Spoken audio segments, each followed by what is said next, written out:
your commander-in-chief has said to you, we fought each other. That is history. It's a wonderful country. Let us together make it the best one in the world. This is a great moment. It's a moment of our victory, the culmination of our national struggle.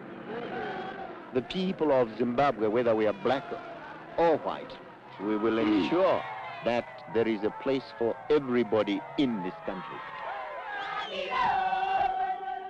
Zimbabwe is a song I wrote for the independence. I wrote that song in 1979 during the ceasefire period. I knew, the war had been won. It's talking about,